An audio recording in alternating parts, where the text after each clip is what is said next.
नमस्कार, मैं हूं आशुतोष और आप देख रहे हैं सत्यहिंदी.com। सत्यहिंदी.com के खास कार्यक्रम आशुतोष की बात में आपका स्वागत है। हम आज बातचीत करेंगे सुप्रीम कोर्ट के पूर्व जज जस्टिस मार्कंडेय काटजू जी से। लेकिन इस बातचीत के पहले एक छोटी सी अपील है। सत्यहिंदी.com एक कोशिश है पत्रकारिता के क्षेत्र में ईमानदारी से पत्रकारिता करने की, ईमानदारी से चीजों को लोगों के सामने रखने की, एक ऐसे समय में जबकि पत्रकारिता करना बहुत मुश्किल है। ऐसे हम आपसे गुजारिश करते हैं कि बिना आपके मदद के यह संभव नहीं हो सकता है।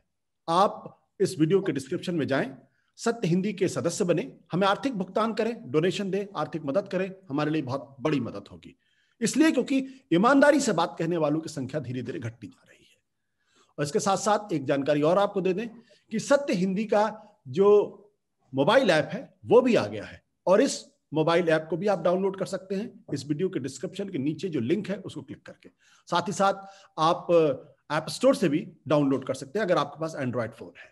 तो बातचीत शुरू करते हैं। आप प्रेस काउंसिल ऑफ इंडिया के चेयरमैन रहे हैं।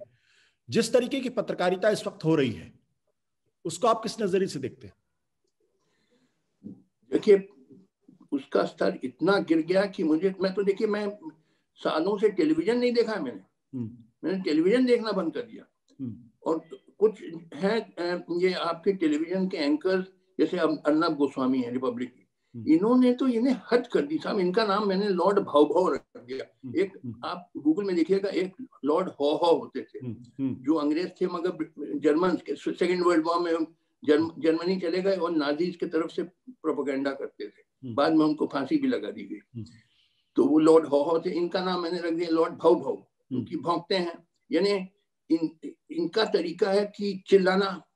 अगर कोई इनकी बात से सहमत ना हो तो एंकर को तो ठंडा आदमी होना चाहिए, न्यूट्रल होना चाहिए।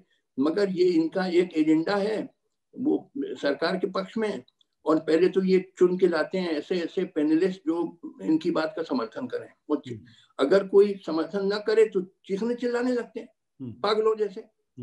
अरे भाई, ये क्या जर्नलिज्म है? ये क्या टीवी एंकर इनका रोल है? आप ब्रिटिश टीवी देखिए, उसके एंकर्स कितने शांत रहते हैं, न्यूट्रल रहते हैं। एंकर का तो काम है कि भाई लोगों से कहिए आप अपना पक्ष रखें, दोनों तरफ के पक्ष रखें।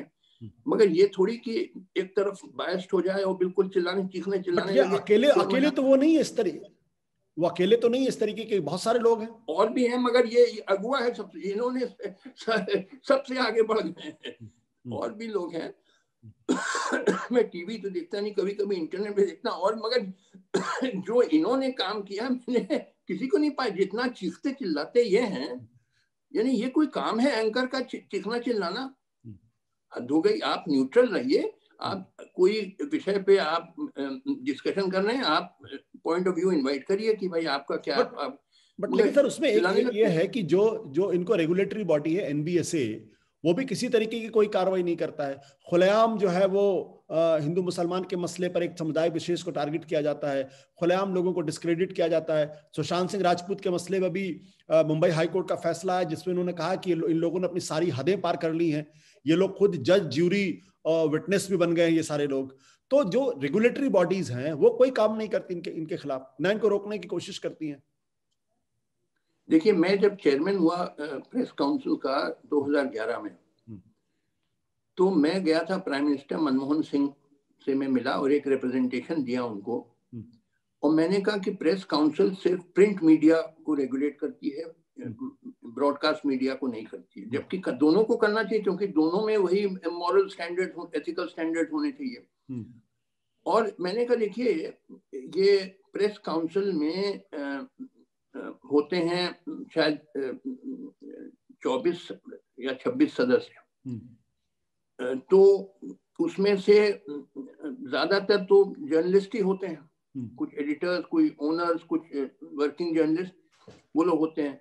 कुछ 5 मेंबर्स ऑफ पार्लियामेंट भी होते हैं और कुछ और बार काउंसिल ऑफ इंडिया का एक सदस्य और यूजीसी का एक नॉमिनी। मगर ज्यादातर जर्नलिस्ट ही होते हैं उसमें। अकेला चेयरमैन नहीं डिसाइड करता। मैं चेयरमैन था, मगर ये नहीं कि मेरी बात हमेशा चल जाती थी। कभी कभी मैं माइनॉरिटी में होता था तो मैं मेजॉरिटी की बात एक्सेप्ट करता था। हर फैसला मेजॉरिटी से होता है। तो मैंने कहा आप इसमें उसको भी ले आइए, टीवी मीडिया को भी ले आइए, और उनके भी जितने प्रतिनिधि प्रिंट मीडिया के हैं उतने ही रख दीजिए टेलीविजन मीडिया, और उनको भी under regulation of press council लाइए। क्योंकि देखिए हर एक्टिविटी रेगुलेट होती है जी। मैं जज था तो मेरे ऊपर भी एक रेगुलेशन था कि अगर मैं रिश्वत लेने लगूं तो पार्लियामेंट मुझे इम्पीच कर सकती थी। मैं वकील था, 20 साल वकील था, तो अगर प्रोफेशनल मिसकॉन्डक्ट में करता तो मुझे बार काउंसिल सस्पेंड या कैंसिल कर देती मेरा लाइसेंस। आप डॉक्टर हैं तो मेडिकल काउंसिल आपका लाइसेंस सस्पेंड या कैंसिल कर सकता है। हर एक्टिविटी रेगुलेट होती है, कोई चीज एब्सोल्यूट फ्रीडम नहीं होती। मगर पत्रकार कहते नहीं हम पे कोई रेगुलेशन ना हो, दुनिया जहां रेगुलेट हो, मैं हम रेगुलेट ना हो। क्यों नहीं रेगुलेट हो आप? आप क्या अकाउंटेबल नहीं है पब्लिक के प्रति? आपकी भी जिम्मेदारियां हैं, ये थोड़ी कि जो मन चाहे। अब आपको मैं, अगर आप इजाजत दें, एक उदाहरण मैं देना चाहता हूँ। एक संस्था है तबलीगी जमात, है ना, आप तो जानते होंगे तबलीगी जमात जी। तो उनपे आरोप ये लगा था, ये खासकर ये आपके अर्नब गोस्वामी वगैरह ने कि ये लोग आए हैं कोरोना फैलाने हिंदुस्तान। क्योंकि हुआ क्या कि देखिए उनकी जो मीटिंग हुई थी कुछ महीने पहले, तो उसमें क्योंकि विदेश से भी आते हैं मुसलमान, तो कुछ मलेशिया, इंडोनेशिया, यूएई, कजाकिस्तान वगैरह से भी आए थे, और हो सकता है कुछ लोग इन्फेक्टेड थे कोरोना से बिना जाने हुए जी। मगर ये नहीं कि वो फैलाने आए थे कोरोना, वो आए थे, इन्फेक्टेड थे, और जब वो मीटिंग में मिले तो और लोगों भी इन्फेक्ट हो गए। मगर इल्जाम लगा कि ये जानबूझ के कोरोना फैलाने आए हैं, और फिर इल्जाम लगा कि इन्होंने डॉक्टरों को पीटा, थूका और नर्सेस के साथ दुर्व्यवहार किया और हॉस्पिटल में पखाना कर दिया, पेशाब की बोतल फेंक दी। ये सब इल्जाम लगाए गए। मैंने पर्सनल इन्वेस्टिगेशन किया, मेरे कई सोर्सेज हैं, और पाया सब झूठ है। और ये तबलीगी जमात के लोग बड़े हाई कैरेक्टर के लोग होते हैं, कभी ऐसी गलत चीज नहीं करेंगे। हालांकि मुसलमान है, देखिए मैं तो नास्तिक हूँ, ये मुसलमान है, मैं इनकी आइडियोलॉजी से सहमत नहीं हूँ, मगर they are man of very high character. मगर अब बताइए ये क्या ऐसा करना चाहिए? और कोर्ट ने भी माना कि ये सारे इन पे इल्जाम। काटजू साहब, चूंकि हमारा समय बिल्कुल अब खत्म होने वाला है, मेरा सवाल ये कि इस तरीके की पत्रकारिता करने वालों के खिलाफ क्या कार्रवाई हो सकती है? मैं चाहूंगा 30 सेकंड में। देखिए बिल्कुल होनी चाहिए इनके खिलाफ कस के कार्रवाई। तमाम लॉज हैं जैसे धार्मिक वो रिलीजियस फीलिंग्स को इंसाइट करना, इस पे सेक्शन 153A, 295A आईपीसी वगैरह सब हैं। मगर कानून होने के बावजूद कुछ होगा नहीं, क्योंकि सरकार इनके साथ है, सरकार इनसे इनकी तरफदारी कर रही है।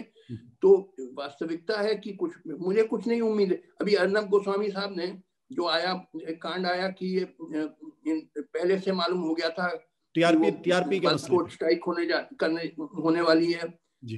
कैसे इनको मालूम हो गया? उस पे तमाम उनका जो व्हाट्सएप पे कॉन्वर्सेशन टैप हुआ ये। मगर मुझे कुछ उम्मीद नहीं है कुछ होगा, क्योंकि भाई सरकार इनके साथ है, इनको इनका बचाव करती है। तो लिहाजा होना तो बहुत कुछ चाहिए, बहुत कानून है जिसमें इनको सजा हो सकती है, मगर मुझे नहीं उम्मीद है कुछ होगा। काटजू साहब, बहुत बहुत शुक्रिया आपका इस बातचीत में हमारे साथ शामिल होने के लिए। धन्यवाद सर। सत्य हिंदी का ऐप डाउनलोड करें गूगल प्ले स्टोर पर।